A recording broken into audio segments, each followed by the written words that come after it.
بسم اللہ الرحمن الرحیم۔ ناظرین السلام علیکم ورحمۃ اللہ وبرکاتہ۔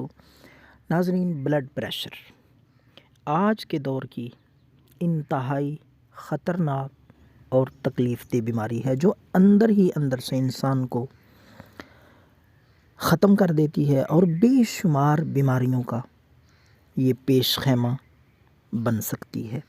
تو کیوں نہ بلڈ پریشر کا ایسا علاج آپ کو بتایا جائے جس سے آپ کا یہ مسئلہ ہمیشہ کے لیے ختم ہو جائے۔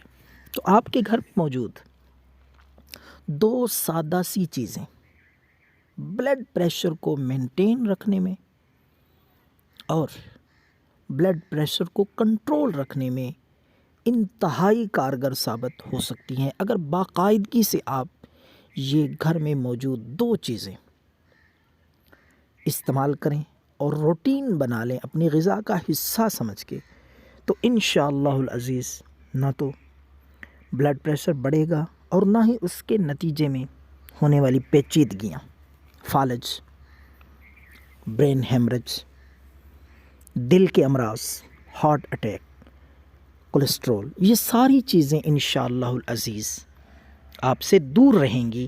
تو بات کرتے ہیں اس نسخے کی۔ آپ نے ایک کپ دہی، تازہ دہی لے لینا ہے، اس میں ایک چٹکی آپ نے خشک دھنیا جو ہر گھر میں موجود ہوتا ہے، خشک دھنیا ایک چٹکی اس میں اچھی طرح چمچ کے ساتھ مکس کر لیں دہی میں۔ دہی کھٹا نہیں ہونا چاہیے، تازہ، ہر روز تازہ لینا ہے آپ نے۔